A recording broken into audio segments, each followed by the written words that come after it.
Well, hello and welcome to my channel. My name is Sia. I go by Sia Rain. Currently, I live in a small town in rural Missouri. Born in the Kansas City area, lived in Louisiana for 13 years. I adore the culture of different places, but I am happy to be back in this area. It's kind of in the middle. Well, not exactly in the middle. Closer to Kansas City, definitely, but sort of in the middle. I do have a stepdaughter in Louisiana, and she has five of my little grandchildren, and so I do still have contacts in Louisiana. And then I have two daughters of my own up here and seven grandchildren. I do work 2 days out of the week. Well, currently 3 days out of the week, but I've asked for that to be cut back to 2 days. I struggle with introversion. Having to leave my home and go to work is not easy for me because I find small talk difficult, and just making small talk with acquaintances and coworkers is difficult for me. I struggle with that. So I am starting to loosen up a little bit. I've been there not quite a year yet, but I've been there for several months, and there are new people coming in, and every once in a while, you'll meet somebody who you kind of click with, and that's been working well for me. And also, the other girls have included me more instead of excluding me. They are including me in more things. So that's appreciative.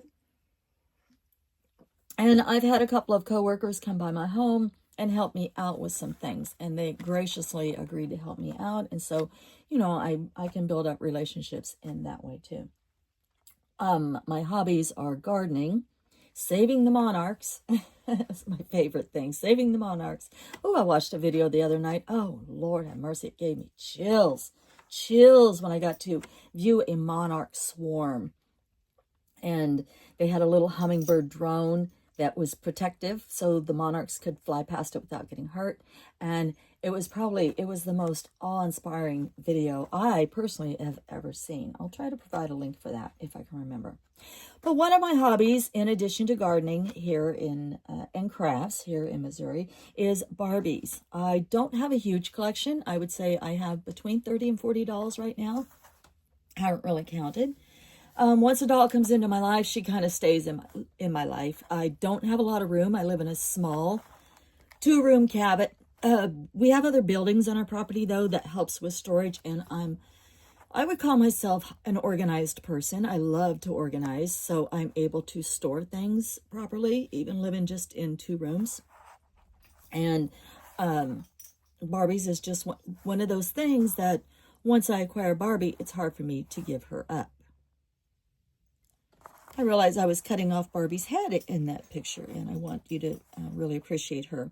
I do live in between several antique malls and vintage stores, and often I love to browse, and occasionally they'll have a Barbie.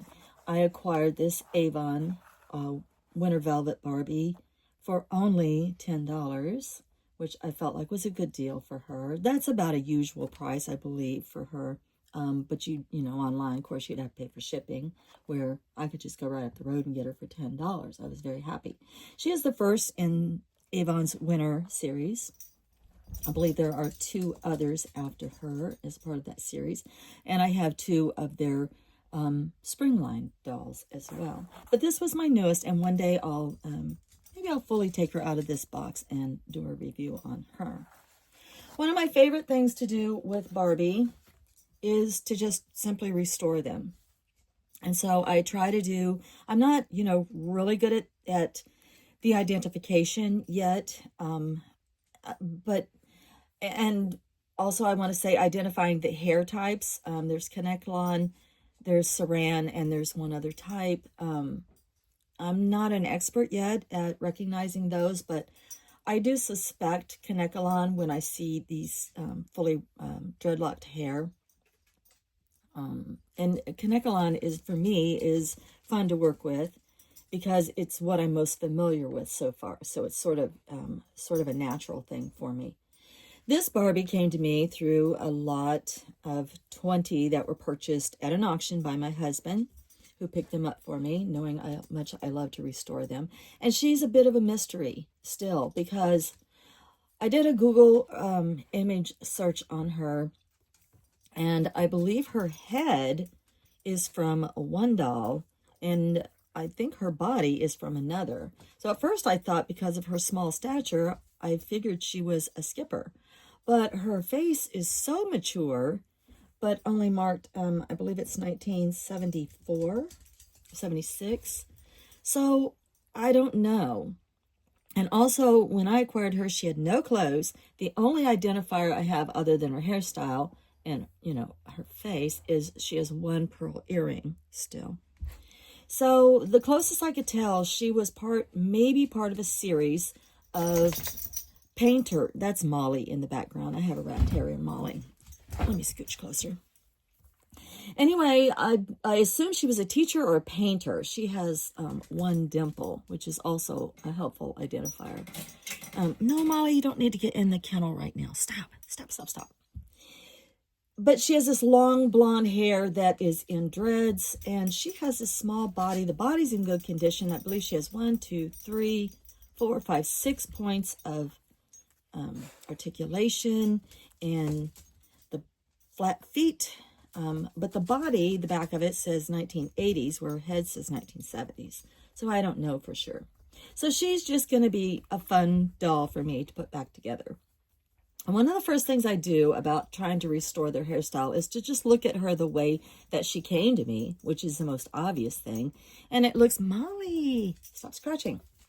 Molly's wearing a gremlin bell. That's why we have to. She is a gremlin. She runs off. Oh, her big sister gets her in trouble. So she has to wear a bell. And she's always moving. Anyway, I'm going to just try to restore this doll's hair by, first of all, I want to leave her bangs as they are because they look pretty good. Obviously, she has hair pulled up, and that's quite dreadlocked. So she's going to have her hair put back up on her head. And then I can count 1, 2, 3, 4, 5, 6, 7, 8 other dreads. So what I thought I would do, oh, and if I didn't mention it, she had wobble head when I got her and no clothes, but she had wobble head. And when I went to examine her, the head just completely popped off, which also leads me to suspect her head didn't belong to this body. So I just put a rubber band around the neck peg and put her head back on. So fix that. The body itself is in fairly good condition. I'm not thrilled with flat-footed Barbies because I don't have a huge collection of flat-footed shoes, but no matter. But I do actually like the way this dress looks on her because she looks like she could be a teacher or an art teacher or something in this dress, for maybe early education teacher. I think it's super cute. So I think I'll just keep letting her wear this dress and see if we can't just at least bring her hair back. What I'd like to do to challenge myself is I would like to see these curls go high and low, sort of like in a DNA pattern. I think that would be kind of cool. I don't know if I can get that done, but I'm willing to try. So I'm just going to give her the usual treatment, a bath, a good scrubbing, and then I just use thick conditioner on the hair and I squeeze it into the dreadlocks, and I protect the head, of course, from popping back off because I don't want to break that neck peg. And I just start on the ends and comb thick conditioner through these strands until I work out every tangle. And I usually start with just the end of a pick. So the end of a rat tail comb that I call a pick, and it's just one point, and I just keep dragging it through that deep conditioner until I work out all these major tangles. So that's what I'm going to do with this doll. And then I'll show you how I set her hair, and then we'll see the final results when she's completely refurbished. Her hair combed out fairly easily, a whole heck of a lot easier than Totally Hair Barbie ever did. So I decided to just leave it in 4 sections. So section number 1 is her bangs, which I think they're kind of cool. I think they're going to be all right. Section number 2 is going to be that top part that is pulled up. And section 3 is the back top. And then section 4 is the back bottom. I like to section it off with toothpicks when it comes to Barbie. And I just find sectioning it, much like if it were a human client, just sectioning just makes the hair so much easier to work with. So I ended up with that big of a puff ball. And I wanted her hair to be in like a helix pattern. However, once I got it all combed out, I realized that she has a pretty good layered haircut where it's shorter on top and longer on the bottom. And her hair is very, very full. So I think a helix on her would probably be like a matted mess in no time. So I'm going to end up doing 4 rollers per section. And I'm going to use, I think I'm going to use yellow perm rods on her. I think that's going to be a good size. And I think we're going to leave the bangs alone. And also, I'm not going to put the water up boiling. If it is kinetic hair, I don't want to go clear to boiling. So I'll probably set my kettle on French press. And then I'm going to dunk her in 1 section at a time. Okay, so I dunked each section in and got it nice and controlled again. I especially concentrated on the ends. The back top section, the ends were really rough. So that did require 3 trips into the hot water. And then since I had her head all wibble wobbly anyway, it came off in my hands. So I decided that this doll needed a proper body. And so this is the first time, I know it's kind of weird, but I did swap bodies and I gave her a fully articulated 16 points of articulation body. And I just think that that will make her be a better teacher. She'll better be able to draw and paint with fully articulated body. I don't think the other body went with her anyway. The complexion's a little off, but we're not going to worry about that too much. Now just to roll her hair and re-dunk her in some hot water. So I'm curling it from the front towards the back. You want to pull it till the end is right there and you don't get any fold.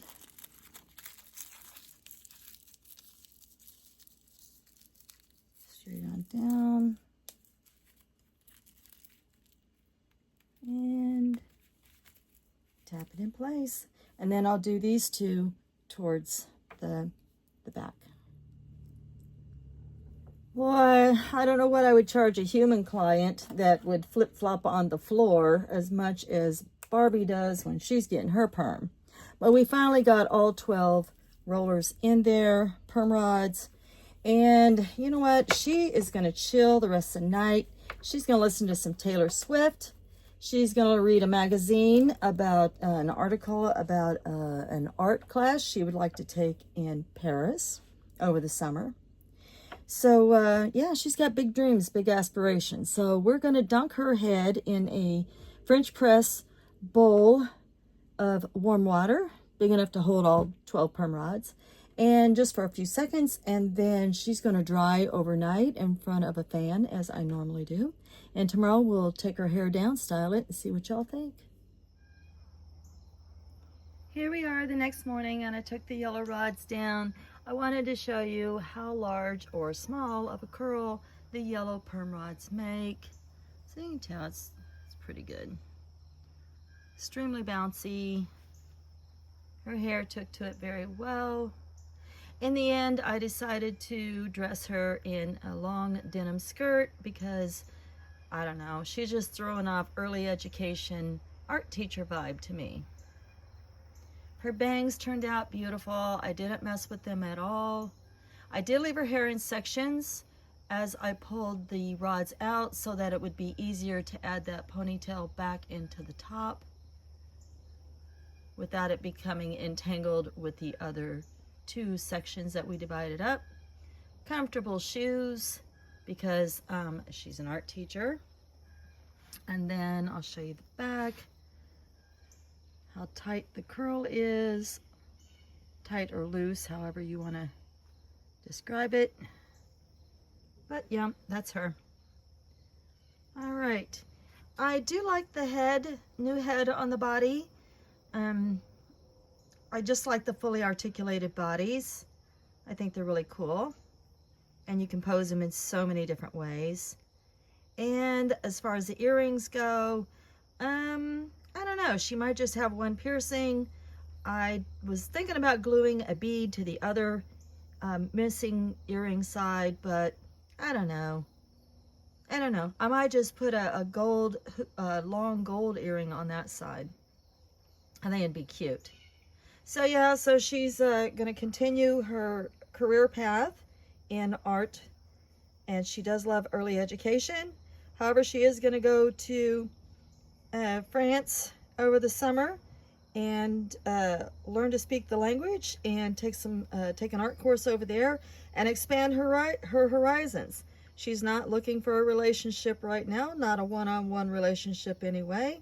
She just wants to keep her options open, work on her career, and just kind of explore the world a little bit. All right, you guys, much love and light, many blessings.